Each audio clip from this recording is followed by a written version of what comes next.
Hey guys, I just got done doing my lawn, so got me in my t-shirt.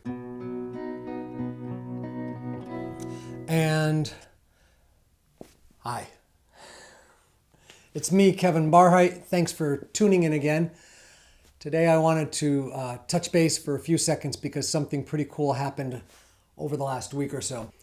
I was writing my book, Dear Stephen Michael's Mother, for the last couple of years. And when I was in I guess, still the embryonic stage of really getting the outline done and starting on chapter one, chapter two, and really starting to get the flow going, I talked to a great friend of mine and they asked me if I would be interested in going to a conference they had attended in the past. And I said, sure, that'd be wonderful. They said it was a writers' conference.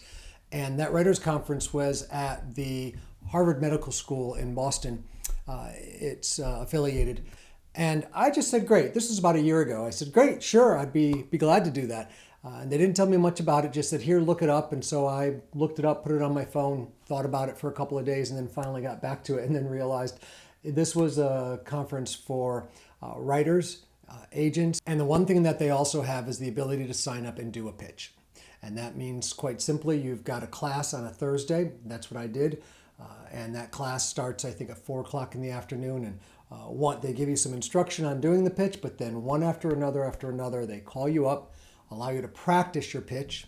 Then on Friday, you get up, you come back to the conference. There are four sessions, 2 in the morning, maybe 2 in the afternoon, where you can practice your pitch. And then at the end of the day on Friday, you get a chance to go up in front of a panel of agents and folks from the publishing industry. And these folks were great. One after the other, we went up and we did our pitch.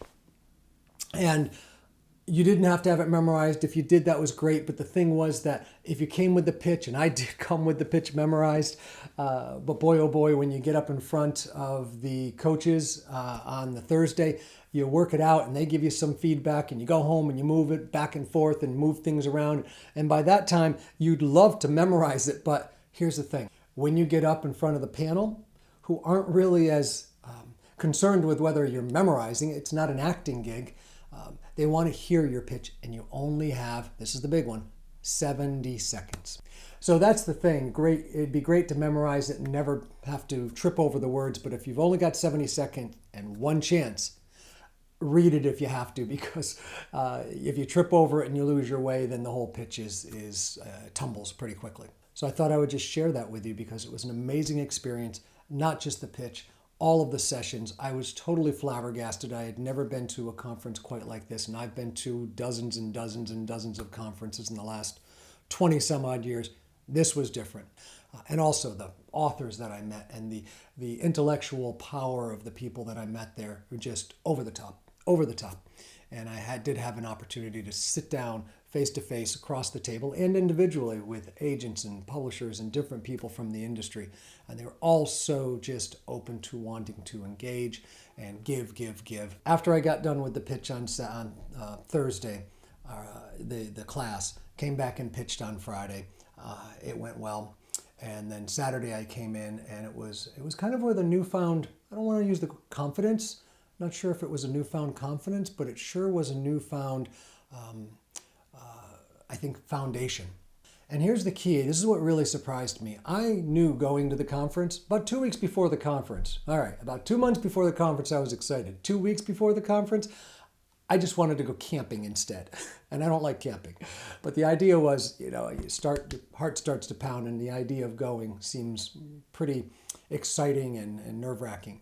But I just kept putting one foot in front of the other. And what I realized a few days before I went was the thing that really was throwing me, or at least kind of pulling at me, I had done all this before. Spoken with people, presented in front of people. I've done a lot of acting. Why was I having this reaction? And the answer was I'd never done this before. I've never done this one thing before. And I knew right then and there that the answer was just do it. It's going to be awkward maybe, it's going to be great, it's going to be disappointing, it's going to be all these things, but I thought the best part of the conference, I kept telling myself, will be Saturday when it's over, on the drive home when I can reflect. But I have to be real honest with you. It happened Saturday morning because I had done the pitch on Friday.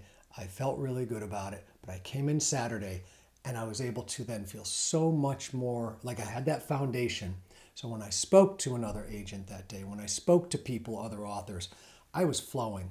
Now, I still haven't mentioned, how all that went with the pitch and what the pitch was, but I didn't memorize it. I could try right now, and maybe that would be fun. But what I'd rather do is actually read it for you. This is just the way that I did it when I was in the pitch, and I'll open it up on my phone. I came up, I had the pitch. It's literally on my dock here, the pitch, the final version, and I had it right here. So this is it. This is the way I did it. If I'm not looking at the camera, forgive me. I'm literally reading off my phone. Hi, my name is Kevin. My name is also Stephen. The title of my book is Dear Stephen Michael's Mother, an adoptee's search for family and redemption from a life of crime and drugs. Dear Stephen Michael's Mother is written as two parallel stories, alternating between my struggle as an adult to find my birth mother and what actually happened after she put me up for adoption. I mean, it's one thing to tell you that I was adopted. It's quite another to tell you that I was a prostitute. I'm a survivor. In Dear Stephen Michael's Mother, I share my experiences, strength, and hope that as difficult as life might seem, there is a chance for something different, something amazing. From abandoned to reunited, from addicted to sober for 33 years, from a high school dropout to a master's in education. And just the fact that I'm here today, pitching my manuscript with a marketing plan, a healthy Twitter presence, and a YouTube channel, for God's sakes, is also part of the story. Because Dear Stephen Michael's Mother is a story of lost mothers and hard truths, but it's also my story about finding my family and finding myself. Thank you. Thanks for tuning in again.